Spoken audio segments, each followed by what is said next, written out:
بسم اللہ الرحمن الرحیم۔ آج ہم آپ کو کچھ غیر مسلموں کے اسلام قبول کرنے کا ایسا عجیب واقعہ بتانے والے ہیں جسے جان کر آپ یقیناً حیران رہ جائیں گے۔ آج کی اس ویڈیو میں ہم جانیں گے کہ کس طرح ایک کتے نے 40 منگول افراد کو اسلام کی سچائی سے آگاہ کیا اور کس طرح ایک کتے نے گستاخ رسول کو قتل کر دیا۔ ناظرین، یہ بات حقیقت ہے کہ دین فطرت صرف انسانوں کے لیے ہی نہیں بلکہ دنیا کی ہر مخلوق کے لیے ہے۔ جس طرح جنات اور انسان مومن اور کافر ہوا کرتے ہیں، اسی طرح جانوروں میں بھی مذہب اہمیت رکھتا ہے اور وہ بھی خدائے واحد پر ایمان رکھتے ہیں۔ ناظرین، اس بات کا ثبوت ہمیں امام جعفر صادق علیہ السلام اور جابر بن حیان کے مابین ہوئے مکالمے سے ملتا ہے کہ جب جابر نے امام جعفر صادق علیہ السلام سے جانوروں کے مذہب کے متعلق سوال کیا تو انہوں نے اسے ایک طویل جواب عطا فرمایا، جس کا خلاصہ یہی تھا کہ جانور بھی ایک خدا پر ایمان رکھتے ہیں، یعنی وہ حق بات قبول بھی کرتے ہیں اور اس کے انکاری بھی ہو جاتے ہیں۔ ناظرین، آج بیان کیے جانے والا واقعہ بھی کچھ اسی نوعیت کا ہے، جس میں ایک جانور نے کائناتی حقیقت کا اظہار کیا۔ ناظرین، اس ویڈیو میں بیان کیے جانے والا واقعہ ابن حجر عسقلانی کی کتاب درر الکامنہ کا ہے۔ واقعہ کچھ یوں ہے کہ ایک مرتبہ 40 منگول افراد پر مشتمل ایک نصرانیوں کا قافلہ بغداد آیا۔ انہیں ایک جشن پر دعوت دی گئی تھی۔ یہ جشن ایک منگول سردار نے منعقد کیا تھا جو کہ دین اسلام کو ترک کر کے نصرانی ہو گیا تھا۔ جب وہ قافلہ بغداد آیا اور اس جشن میں شریک ہوا تو انہوں نے اس سردار کو مبارکباد دی۔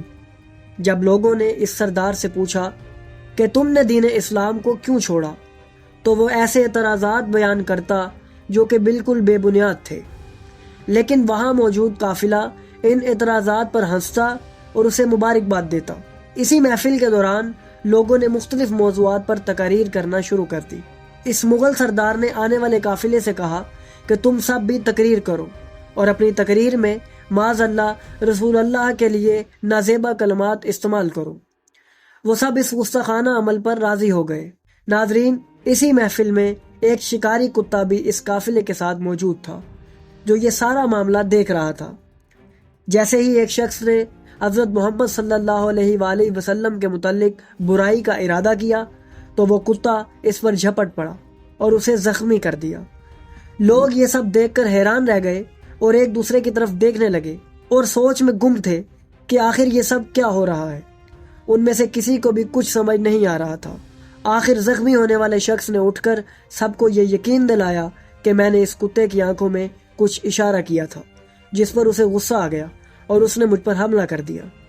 پس لوگ مطمئن ہو گئے اور اس بات کو بھول گئے۔ وہ آدمی اپنی بات پر یقین دلانے کے لیے دوبارہ اٹھ کھڑا ہوا اور تقریر کا آغاز کیا۔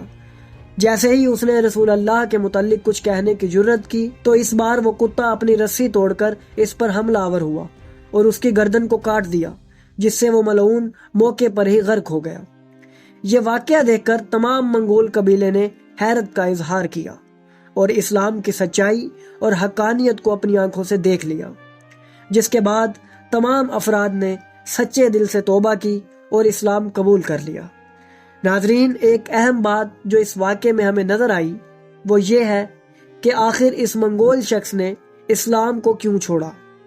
تو ناظرین، یہ بات بھی اہم ہے کہ جب ہم ایسے لوگوں کی کتابیں پڑھیں جنہوں نے اسلام کو چھوڑا تو ہمیں ان کتابوں میں صرف وہی اعتراضات نظر آتے ہیں جو کہ بالکل بے بنیاد ہوتے ہیں اور جن کا جواب 1400 سال قبل اہل بیت علیہم السلام اپنی روایات میں دے چکے ہیں۔ لیکن افسوس اس بات کا ہے کہ ایسے لوگوں کو اہل بیت علیہم السلام کے ان جوابات سے آگاہ کرنے والا کوئی نہیں ملتا، جس کی وجہ سے یہ اسلام سے متنفر ہو جاتے ہیں۔ حالانکہ اسلام پر اٹھنے والے تمام اعتراضات، حتیٰ کہ اللہ کے وجود پر اٹھنے والے سوالات کے آسان جواب اہل بیت نے اپنی روایات میں بیان فرمائے ہیں۔ اور دوسری بات جو اس واقعے میں اہم ہے وہ جانور کا اسلام کی سچائی کی گواہی دینا ہے۔ ناظرین، ان جیسے کئی واقعات ہمیں سیرت کی کتابوں میں ملتے ہیں جن میں بیان ہے کہ صرف انسان اور جنات ہی نہیں بلکہ جانور بھی حضرت محمد صلی اللہ علیہ وآلہ وسلم کی خدمت میں حاضر ہوتے اور اپنی حاجات طلب کرتے۔ نیز سیرت کی کتابوں میں رسول اللہ صلی اللہ علیہ وآلہ وسلم اور ان کے اہل بیت علیہ السلام کا جانوروں کے ساتھ شفقت فرمانا ہمیں واضح طور پر نظر آتا ہے۔ کئی مقامات پر اہل بیت نے مختلف جانوروں سے کلام بھی فرمایا اور لوگوں کے ہجوم میں جانوروں نے اہل بیت علیہ السلام کی تعظیم کی۔ ناظرین، حیرت کی بات یہ ہے کہ سیرت اور معجزات کی کتابوں میں واضح طور پر ایسے واقعات بھی درج ہیں جن میں جانوروں نے مجمع عام میں حاضر ہو کر اہل بیت علیہ السلام کو سجدہ کیا اور ان کی قدم بوسی کی۔ ناظرین، بلا شبہ اہل بیت علیہ السلام تمام عالمین کے لیے حجت ہیں اور ان کے احکام کائنات کی ہر مخلوق کے لیے فرض کی حیثیت رکھتے ہیں۔ ناظرین، اس جیسے کئی دلچسپ و عجیب واقعات روایات میں موجود ہیں جنہیں ہم وقت کے ساتھ ساتھ آپ کی خدمت میں پیش کرتے رہیں گے۔ بس اگر آپ کو ہماری یہ کاوش پسند آئی تو ہماری ویڈیو کو لائک کریں، ہمارے چینل کو سبسکرائب کریں اور بیل آئیکن کو بھی دبا دیں تاکہ آپ کو ہماری آنے والی مزید ویڈیوز ملتی رہیں اور آپ علم سے مستفید ہوتے رہیں۔